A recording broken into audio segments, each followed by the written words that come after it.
नमस्कार बंधुगण। आज विश्व शौचालय दिवस। यही विश्व शौचालय दिवस उपलक्षे गंडला ग्राम पंचायत समस्त भाई भौणी मान अनुरोध करुच्चे आपण मैंने समस्ते मिलमिशि गोटे सुस्थ परिवेश सृष्टि करने चेष्टा करूँ। रास्ता कड़े झाड़ा फेरतु ना एवं समस्ते शौचालय व्यवहार करूँ।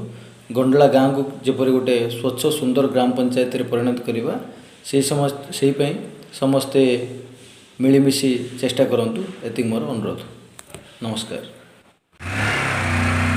अपना परिचय। नमस्कार, मु अलिभा पाणिग्राही श्री बेलेश्वर डिग्री महाविद्यालय कला तृतीय वर्षर छात्री। आज हूँ विश्व शौचालय दिवस, तेणु मु समस्त को अनुरोध करुँचे समस्ते शौचालय व्यवहार करूँ। गाँ परिमल को स्वच्छ रखुंट।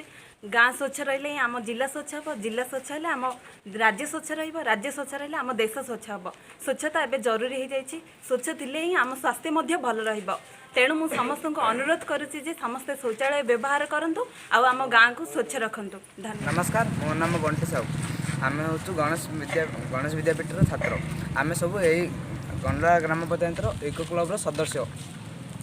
आज आम एकाठी होइतिबार कारण है कि आज हूँ विश्व शौचालय दिवस। यही दिवस आम चाहूँ जे आमर भविष्य पीढ़ी सब समस्ते सुरक्षित रुहतु। तेणु लोक मान आमर यही अनुरोध कि आम कहूँ जे से रास्ता कड़े झाड़ न फेरतु एवं शौचालय व्यवहार करूँ। शौचालय व्यवहार करने द्वारा आमर आगामी पीढ़ी आगामी भविष्य खूब भल।